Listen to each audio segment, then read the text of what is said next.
నుంచి దీని ఆధారంగా ఏవో సాయుధ చర్యలు చేస్తారు అనేది అది పూర్తి స్థాయి బూటకపు మాటే. అంచేత ఆయన రెండోది చంద్రబాబు నాయుడు గారి మీద కూడా ఉంది కదా ఈ ఆరోపణ. ఆయన అక్కడ ఫ్లైఓవర్ నిర్మాణం జరిపేటప్పుడు, దుర్గకొండ ఫ్లైఓవర్ నిర్మాణం జరిపేటప్పుడు అక్కడ బస్ స్టాండ్ పక్క నుంచి మొదలు పెడితే దుర్గగుడి అవతల వరకు, భవానీపురం వరకు మధ్యలో ఉన్నటువంటి టెంపుల్స్ అన్నీ మొత్తం 40 ఆలయాలు కూలగొట్టారనేది ఒక గొడవ ఆ రోజున ఉంది కదా. ఆయన మీద కూడా ఈ రకమైన ప్రమాదం ఉండాలి కదా. ఆయన what all he did for the development of Vijayawada అనే దాంతోనే కదా, వేరే ఏదో అంటే ఆ గుళ్ళకి రీప్లేస్మెంట్ కూడా ఇవ్వలేదు. అంటే ఇక్కడ గుడి తీసి ఇంకో చోట కడుతున్నాం అనేది కూడా చేయలే. స్ట్రైట్ అవే ఆ రోడ్లో ఉన్నటువంటి ఇప్పుడు కృష్ణానది ఒడ్డున ఉన్నటువంటి దాదాపు 40 గుళ్ళు తొలగించేశారు అంతే. వాళ్ళు ఏమైపోయారు, ఆ గుళ్ళు ఏమైపోయినాయి, ఆ దేవుళ్ళు ఏమైపోయారు అనేది కూడా చర్చ లేదు తర్వాత. అంటే ఇన్ఫ్యాక్ట్ అంటే ఆ సమయంలో నేను అక్కడే ఉన్నాను. అవన్నీ కూడా ఈ మున్సిపాలిటీ ట్రాక్టర్స్ ఉంటాయి చూడండి, ఈ చెత్త తీసుకువెళ్ళే ట్రాక్టర్స్, అందులో విగ్రహాలన్నీ అందులో వేసుకు తరలించుకునే అది న్యూస్ అయింది, అప్పుడు గొడవ అయింది, అది డిస్ప్యూట్ అయింది. మరి చంద్రబాబును కూడా టార్గెట్ చేసి ఉండాలి కదా. ఇఫ్ దేర్ ఈజ్ మిలిటెన్సీ, అక్కడ సాయుధ చర్యలు చేసే లెవెల్కి మిలిటెన్సీ ఉండుంటే చంద్రబాబు కూడా టార్గెట్ అయి ఉండేవాడు కదా. అయితే ఇప్పుడు హిందూ మిలిటెన్సీ నుంచి జగన్మోహన్ రెడ్డికి ప్రమాదం ఉన్నది అనేది అయితే ఖచ్చితంగా బూటకపు మాటే. ఆయనకి ఏ సెక్షన్ నుంచి ప్రమాదం ఉండే అవకాశం కనిపించడం లేదు. అంటే లేని ప్రమాదాన్ని ఆయన ఏమైనా ఊహిస్తున్నారా, ఎక్కువ ఊహిస్తున్నారా? డెఫినెట్గా. అంటే ఒక సెక్యూరిటీ అనేది స్టేటస్ సింబల్గా చూస్తున్నాడా ఆయన అనేది ఒక డౌట్. అంటే ఈ లెవెల్ సెక్యూరిటీ మొదటి నుంచి ఆయన ధోరణి అలాగే ఉంది. అంటే ఆయన ప్రధాన ప్రతిపక్ష హోదా గురించి పట్టుబట్టడం, దాని గురించి కోర్టుకు వెళ్ళటం, కోర్టు నుంచి అసెంబ్లీకి డైరెక్షన్ ఇప్పించుకోవటం, మీ ఆర్గ్యుమెంట్ చెప్పండి అని చెప్పి వాళ్ళ దగ్గర నుంచి. ఇప్పుడు ఆ కేసు వాయిదా వేసిన కారణం ఏమిటి? కోర్టు అసెంబ్లీ సెక్రటరీని, స్పీకర్ సెక్రటరీని అడిగింది వివరణ. బాబు మీ దగ్గర ఈ ప్రొవిజన్ ఏమైనా ఉందా అని వీళ్ళు అంటున్నారు, ఉందా లేదా, అసలు మీ రూలింగ్స్ ఏమిటి, దానికి సంబంధించిన డేటా మాకు పంపించండి అని చెప్పి వాళ్ళు వాయిదా వేశారు. ఈ లెవెల్లో ఎందుకు ఆయన గొడవ చేస్తున్నాడు అంటే తన ఉనికి, అంటే తన ప్రత్యేకత, దీని గురించి ఒక స్టేటస్ సింబలు, దీని గురించి ఎందుకు తాపత్రయపడుతున్నాడు? ఆయన మామూలుగా ఉండొచ్చు కదా.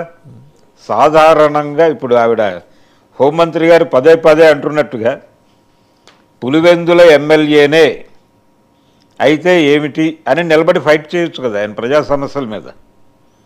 అది మానేసి తన స్టేటస్ కోసం ఆయన చేస్తున్నటువంటి పోరాటం నిజంగానే వైసీపీ మీద ఒక చిన్న రిమార్క్గా మారే ప్రమాదం అయితే కనిపిస్తోంది. ఇది మానేయాలి ఆయన. మానేసి అవును నేను పులివెందుల ఎమ్మెల్యేని మాత్రమే, నేనేమి ప్రధాన ప్రతిపక్ష హోదా అడగటం లేదు, నాకు అక్కర్లేదు అని రోజు అసెంబ్లీకి వెళ్ళి ఆ రోజున ప్రభుత్వ యాక్టివిటీలో ఉన్నటువంటి ప్రజా వ్యతిరేకత ఏమిటి అనే దాని మీద ఆయన కాంక్రీట్గా కనుక మాట్లాడగలిగితే అది ఆయనకు ఉపయోగపడుతుంది డెఫినెట్గా. ఇది ఈ సెక్యూరిటీ పెంచమని కోర్టుకు వెళ్ళటం, నాకు ప్రధాన ప్రతిపక్ష హోదా ఇవ్వాలని చెప్పి కోర్టుకు వెళ్ళటం, దీని మీద గందరగోళం చేయటం, గొడవ చేయటం, అలాగే ఆయన తరచూ అంటే అసెంబ్లీ నుంచి కొంత అవాయిడ్ అయ్యేటువంటి పరిస్థితుల్లో కనిపిస్తూ ఉన్నాడు. మధ్య మధ్యలో వచ్చి ప్రత్యక్షం అవుతున్నప్పటికీ ఆయన తరచూ బెంగళూరు వెళ్ళటము ఇలా జరుగుతోంది. ఇవన్నీ మానేసి ఆయన పూర్తి స్థాయిలో తాడేపల్లి ప్యాలెస్కే పరిమితమయ్యి, ఇది అవసరం ఇప్పుడు ఆయనకి. ఆయన పార్టీ శ్రేణుల్ని కాపాడుకోవాల్సినటువంటి కార్యక్రమం కూడా ఉంది. దీన్ని దృష్టిలో పెట్టుకుని ఆయన ఈ వివాదాలు మానేసి, అంటే ప్రత్యేకంగా తన గుర్తింపు తనకి, అంటే ఇప్పుడు ఏపీకి ప్రత్యేక హోదా అనే డిమాండ్ కంటే కూడా జగన్కి ప్రత్యేక హోదా అన్నట్టు తయారైంది ఇప్పుడు పరిస్థితి. దాని నుంచి బయటకు రావాలి ఆయన. ఆ ప్రత్యేక హోదా, జగన్కి ప్రత్యేక హోదా అనే ఆలోచన నుంచి బయటకు వచ్చి, ఆలోచన అంటారా ట్రామా అంటారా? ఆలోచన అంటారా ట్రామా అంటారా? పొలిటికల్ ట్రామా అంతే, పొలిటికల్ అదే జరుగుతోంది వాస్తవానికి. రెండోది సార్, ఇప్పుడు మీరు చూస్తున్నారు వైజాగ్ నుంచి ఉత్తరాంధ్ర విజయనగరం జిల్లా ప్రాంతానికి చెందిన బొత్స సత్యనారాయణ గారిని స్థానిక సంస్థల్లో ఎమ్మెల్సీగా, ఎన్నికల్లో ఎమ్మెల్సీగా నుంచోబెట్టాలన్న ఆలోచన. అంటే బొత్స ఎక్కడ జారిపోతారనే భయంతో చేస్తున్నారా, లేకపోతే ఆయన పొలిటికల్ కెరీర్లో ఆయన కాపాడుకోవటం ద్వారా అటువంటి సీనియర్స్ అవసరం మాకుందని చెప్పుకోవటానికి చేస్తున్నారా? ఎందుకంటే లెక్కలు బట్టి సంఖ్య బట్టి చూస్తే వైసీపీ గెలవాలి, కానీ రూలింగ్ తెలుగుదేశం ఉన్న తర్వాత, తెలుగుదేశం కూటమి ఉన్న తర్వాత వాడు మిగిలిన వాళ్ళు కూడా జారిపోతారా? ఒకవేళ అదే జరిగితే బొత్సకు అవమానం కదా. రూలింగ్ తెలుగుదేశం మాత్రమే కాదండి, ఇక్కడ ఇంకో ప్రమాదం ఉంది. వైజాగ్ విశాఖపట్నం కేంద్రంగా వైసీపీకి ఉన్నటువంటి బలం, నిన్నటిదాకా బలం అనుకున్నటువంటి వాళ్ళందరూ కూడా నెమ్మదిగా షిఫ్ట్ అవుతున్నటువంటి పరిస్థితి కనిపిస్తోంది.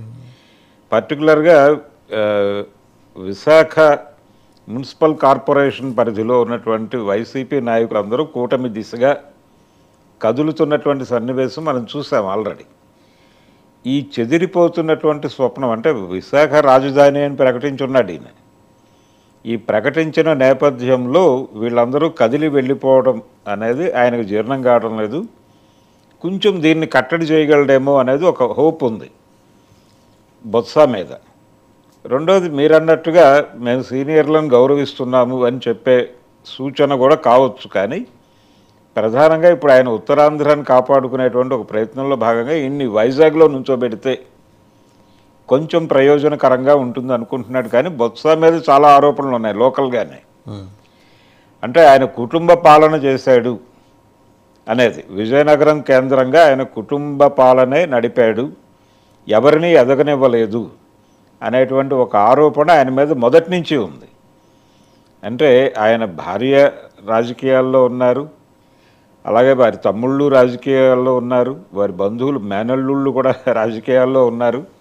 వీరందరూ కలిసి ఇన్ టోటల్ కుటుంబ పాలన నడుస్తోంది అక్కడ. దాన్ని జగన్మోహన్ రెడ్డి కూడా అడ్డుకోలేని పరిస్థితి కనిపించింది అని చెప్పి మొన్న ఎన్నికల సందర్భంగా, ఎన్నికల్లో టిక్కెట్ల కేటాయింపులో బొత్స కుటుంబానికి కేటాయించిన టిక్కెట్ల వివాదం మనం చూసాం. ఈ లెవెల్లో ఉంది. రెండోది, విశాఖకి ఆయన్ని పట్టుకురావడం మీద నాన్ లోకల్ అనేటువంటి ఒక గొడవ కూడా ఉంది. అది బాగా బలంగా బయటకు వచ్చిందండి. అవును, ఇప్పుడు బయటకు వచ్చి గారిని అక్కడికి తీసుకురావడం అనేది నాన్ లోకల్ అంటున్నారు ఇప్పుడు. బట్ ఏ రకంగా బెనిఫిట్, ఒకవేళ బొత్స గెలిస్తే, అంటే హైపోథెటికల్ గెలిచినా కూడా అది ఏ రకంగా వైసీపీకి బెనిఫిట్ అవుతుందని? అంటే ఒక పెద్ద ఫిగర్ ఉంటుంది అక్కడ, ఆయన ఏదైనా చూసుకోగలడు, నలుగురిని కలుపుకుని వెళ్ళగలడు అనే అభిప్రాయం ఉంది.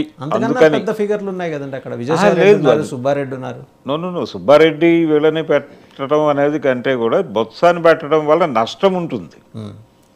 ఈ నష్టానికి కారణం ఏంటంటే ఆల్రెడీ ఉత్తరాంధ్ర మొత్తం మీద ఆయనకి కుటుంబ పాలన నడుపుతున్నాడు అనేటువంటి విమర్శ ఉంది ఆయన మీద, ఆ వ్యతిరేకత ఉంది. దాన్ని దృష్టిలో పెట్టుకుని బొత్సాన్ని కొంచెం కట్టడి చేయాల్సిన అవసరం ఉంది. ఇప్పుడు మీరు అన్నట్టు సీనియర్లకు నేనేదో గౌరవం ఇస్తున్నాను అని బొత్సాకి ఇవ్వటం ద్వారా ఆయన ఏదో ఒక సూచన పంపించే ప్రయత్నం చేస్తున్నాడంటే ఆ సూచన కూడా మిస్ఫైర్ అయ్యే ప్రమాదం ఉంది. అవును.